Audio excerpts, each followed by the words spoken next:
नमस्कार,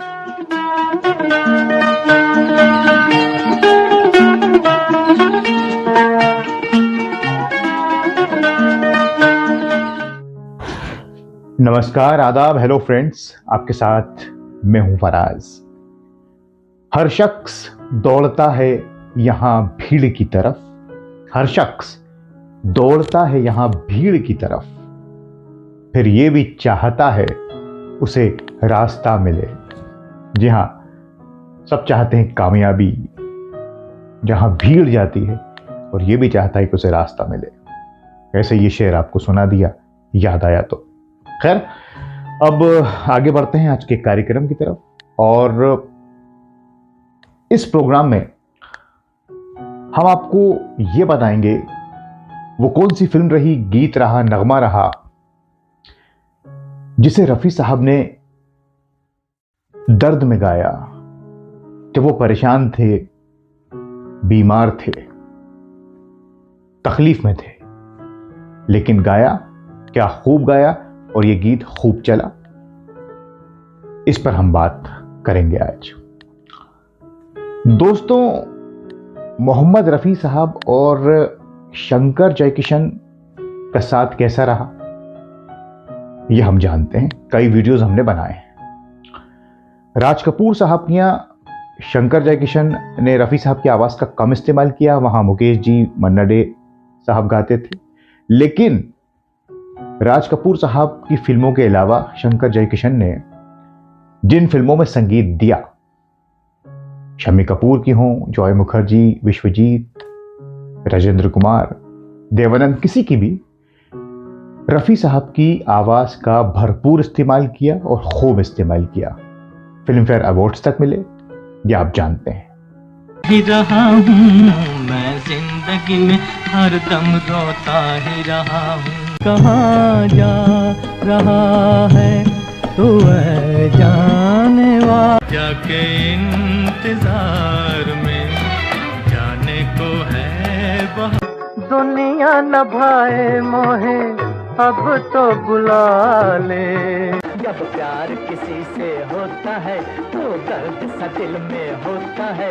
तुम इन कनस्तर पीट पीट कर गला फाड़ कर चिल्लाना, यार मेरे मत। धीरे धीरे चल चांद गगन में, धीरे। नन्हे मुन्ने बच्चे तेरी मुट्ठी में क्या है, नन्हे मुन्ने बच्चे तेरी मुट्ठी। एक बिकिनी गुड़िया और एक जापानी डॉल, होते होते दोनों खड़े को छुपा लो आंचल में, कहीं मेरी नजर। ये वो दौर था, खास करके 60s की शुरुआत में। रफी साहब तो गा रहे थे पहले भी शंकर जयकिशन के लिए, लेकिन ससुराल, जंगली से ऐसी स्पीड पकड़ी शंकर जयकिशन और रफी साहब ने, फिर ये आज तक कायम है। हालांकि जब जयकिशन जी नहीं रहे 1971 में, उसके बाद हालत बदल गए थे, लेकिन इतने मकबूल हैं ये गीत कि दुनिया उन्हें आज भी सुनती है, रिमिक्स करती है।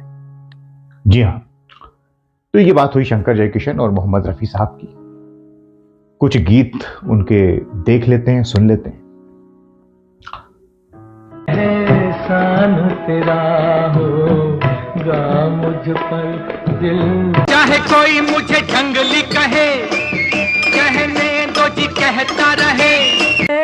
गुल बदन है गुल बदन, फूलों की महक, आँखों में इकरार की झलकी, होठों पे इनकार जी।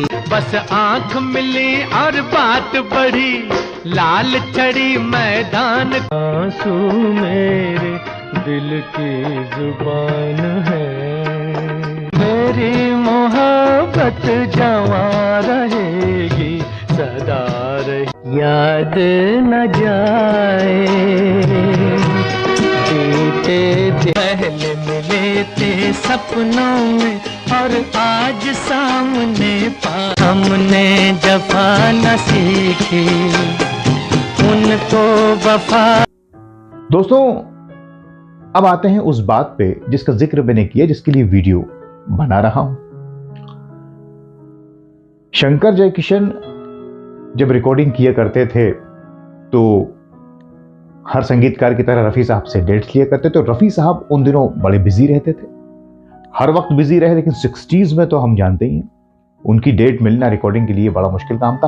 और शंकर जयकिशन किस तरह के संगीतकार रहे हम जानते हैं, उनके पास भी वक्त की कमी रहती थी, स्टूडियोज बुक रहा करते थे। तो एक फिल्म जिसके लिए शंकर जयकिशन संगीत तैयार कर रहे थे, उन्होंने रफ़ी साहब की डेट ले ली। एक सोलो नगमा था, और भी गीत थे इस फिल्म में, डुएट्स भी, रफ़ी साहब के और भी गीत, लेकिन जिस गीत का हम जिक्र कर रहे हैं, जिसे रफ़ी साहब ने तबीयत खराबी में गाया, उसकी बात कर रहे हैं। तो शंकर जयकिशन ने डेट ले ली रफ़ी साहब की, और सब कुछ फिक्स हो गया और तय हो गया कि इस वक्त आना है। शंकर जयकिशन पहुंच गए रिकॉर्डिंग स्टूडियो, और जब वो वहां पहुंचे तो उन्होंने बात की म्यूजिशियन से, साजिंदों से, और जो टेक्नीशियंस होते हैं जो गाना रिकॉर्ड करते हैं।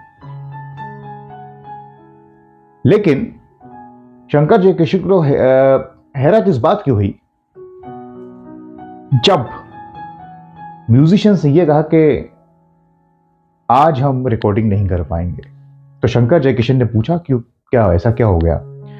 तो उन्होंने कहा कि हमारी स्ट्राइक चल रही है, हड़ताल है और हम मजबूर हैं, इसलिए आज आप हमें माफ कीजिए। अच्छा, यहां आपको क्लियर कर दूं, जो स्ट्राइक थी, जो हड़ताल थी, वो खाली साजिंदों की थी, म्यूजिशियंस की, टेक्नीशियंस की नहीं थी। लेकिन अब जब साजिंदे साथ नहीं देंगे तो फिर टेक्नीशियंस क्या कर सकते हैं। शंकर जयकिशन ने मनाने की बड़ी कोशिश की कि रफ़ी साहब से हमने बात कर ली है, आप ये गीत को रिकॉर्ड कर लीजिए, फिर नहीं रखेंगे। लेकिन साजिंदे, म्यूजिशियंस नहीं माने कि साहब नहीं, हम मजबूर हैं, आप हमें माफ कर दीजिए। शंकर जयकिशन को मना करना इतना आसान नहीं था, लेकिन फिर जब यूनिटी होती है तो फिर ऐसा होता है। लिहाजा शंकर जयकिशन ने सोचा कि रफ़ी साहब अपने घर से रिकॉर्डिंग स्टूडियो के लिए निकल जाएं, इससे पहले उन्हें रोक देते हैं। उधर रफ़ी साहब के घर का हाल, जब वो, उनकी तबीयत खराब थी, बुखार था उन्हें, तो घर वालों ने कहा कि आज रिकॉर्डिंग कैंसिल कर दीजिए। तो रफ़ी साहब, हम जानते हैं किस तरह के इंसान थे, कभी किसी का नुकसान ना हो, प्रोड्यूसर का, संगीतकार का, किसी का भी, क्योंकि हर दिन साजिंदों को भी पैसा मिलते हैं सब। तो रफ़ी साहब ने कहा नहीं, मेरी वजह से किसी का नुकसान नहीं होना चाहिए, बुखार है तो क्या हुआ, मैं करूंगा। कई बार उन्होंने ऐसा किया भी था। घर वालों की बात ना मानकर वो जहीर भाई के साथ, जो उनके साले और सेक्रेटरी थे, निकल गए कि चलिए भाई जहीर चले। जब रफ़ी साहब घर से निकले, इसी बीच शंकर जयकिशन ने रफ़ी साहब के घर में फोन किया, तो ये पता चला कि रफ़ी साहब अभी अभी निकल गए। शंकर जयकिशन ने कहा अब क्या करें। खैर, उन्होंने सोचा कि चलो अब वो आ रहे हैं तो उनसे माफी मांग लेंगे, उन्हें बताएंगे। इसी बीच रफ़ी साहब पहुंचे स्टूडियो, और जब रफ़ी साहब पहुंचे तो शंकर जयकिशन ने उनका स्वागत किया, इस्तकबाल किया, बैठे, हालचाल पूछे, चाय वगैरह। और रफ़ी साहब ने कहा चलिए रिकॉर्डिंग कर लें। तो शंकर जयकिशन ने कहा आपकी तबीयत कुछ ख़राब लग रही है, तो हाँ कहने लगे थोड़ा फीवर है। तो शंकर जयकिशन ने समझाया कि नहीं आप रहने दीजिए, रिकॉर्डिंग आज हम नहीं करेंगे, तबीयत ख़राब है, आप, हमने फ़ोन भी किया था आपको लेकिन आप निकल चुके। रफ़ी साहब ने कहा नहीं भाई, किसी का नुकसान नहीं होना चाहिए। अब शंकर जयकिशन ये नहीं बता पा रहे थे कि साजिंदे हड़ताल पर है। रफ़ी साहब को जब देखा म्यूजिशियंस ने रिकॉर्डिंग रूम में, जब वो जा रहे थे, तो एक म्यूजिशियन उनमें से शंकर जयकिशन के पास गया और कहा कि साहब हमने फैसला किया है कि हम इस गीत की रिकॉर्डिंग करेंगे। शंकर जयकिशन हैरान कि अरे ऐसा क्या हुआ, खुश हुए, लेकिन वजह पूछी तो कहा कि जब रफ़ी साहब जैसे महान सिंगर बुखार में अपने काम को अंजाम दे रहे हैं, काम कर रहे हैं, तो ये हमारा भी तो काम है ना। और रफ़ी साहब की दोस्तों इज्जत बहुत थी। सिर्फ ये बात गौर करने लायक कि अगर रफ़ी साहब को ये पता होता, रफ़ी साहब को नहीं मालूम था कि हड़ताल पर हैं साजिंदे, अगर रफ़ी साहब को पता होता तो अगर वो उनसे एक बार भी कहते म्यूजिशियन से कि भाई रिकॉर्ड कर लीजिए, तो वो मना नहीं करते। लेकिन रफ़ी साहब का कद देखिए कि खाली उनके चेहरे को देखकर म्यूजिशियंस ने अपना इरादा बदल दिया और रिकॉर्डिंग करने के लिए तैयार हो गए। ये है मोहम्मद रफ़ी साहब का कद, ना सिर्फ गायकी में बल्कि इंसानियत में भी। उसके बाद साजिंदों ने उस गीत को रिकॉर्ड किया, रफ़ी साहब ने अपनी आवाज़ दी दर्द भरा ये नगमा था, बड़ा अच्छा रिकॉर्ड हुआ। और इसके बाद क्या हुआ ये आपको और बताता हूं मैं। ये कौन सी फिल्म का गीत है, खूब चला ये नगमा बाद में साहब, खूब चला। और ये रफ़ी साहब और राजेंद्र कुमार जिनके ऊपर यह गीत पिक्चराइज हुआ, शंकर जयकिशन, शैलेंद्र साहब ने लिखा। इन सबके बेहतरीन गीतों में इस गीत को शामिल किया जा सकता है या है, सकता क्या है ही ये गीत। तो ये फिल्म आई थी 1963 में, गीत पहले रिकॉर्ड हुआ था। इस फिल्म का नाम है दिल एक मंदिर। और आप सोच रहे होंगे कि दिल एक मंदिर में तो बहुत से गीत हैं, तो ये गीत है दर्द भरा, जैसे मैंने आपको बताया, याद न जाए बीते दिनों की। दोस्तों इतना चला ये गीत, इतना चला कि पहचान बन गया राजेंद्र कुमार की। और रफ़ी साहब के बेस्ट नगमों में शैलेंद्र साहब, जैसे मैंने आपको बताया, शंकर जयकिशन के बेहतरीन गीतों में इसे जाना जाता है, माना जाता है। याद न जाए बीते दिन पखेरू होते, पिंजरे में मैं रख ले सीने से रहता लगाए।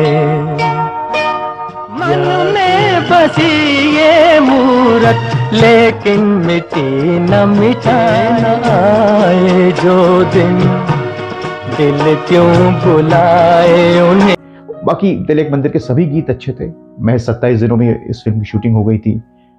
श्रीधर साहब ने इसे बनाया, राजेंद्र कुमार, राजकुमार जी और मीना कुमारी जी की बेहतरीन फिल्म। और गीत और संगीत एक से बढ़कर एक, सारे ही गीत अच्छे थे। लेकिन आज हमने आपसे शेयर किया इस गीत के बनने का किस्सा, कि क्या कहानी थी और किस तरह से रफ़ी साहब ने रिकॉर्ड किया, फिर साजिंदों ने उनका साथ दिया, शंकर जयकिशन खुश हो गए, और इस तरह से ये गीत कोहिनूर गीत साबित हुआ। हमें आप कमेंट्स करके बताइए, अगर आपके पास कोई ऐसी इंफॉर्मेशन हो, हम उसे वीडियो की शक्ल देंगे ताकि लोगों तक ये बातें पहुंचें और लोगों को मालूम हो और लोग इंस्पायर्ड हों इन महान कलाकारों से। अब आपसे विदा लेता हूं इस वादे के साथ कि अगले कार्यक्रम में फिर मुलाकात होगी। तब तक के लिए अपना बहुत ख्याल रखें। नमस्कार, खुदा हाफिज।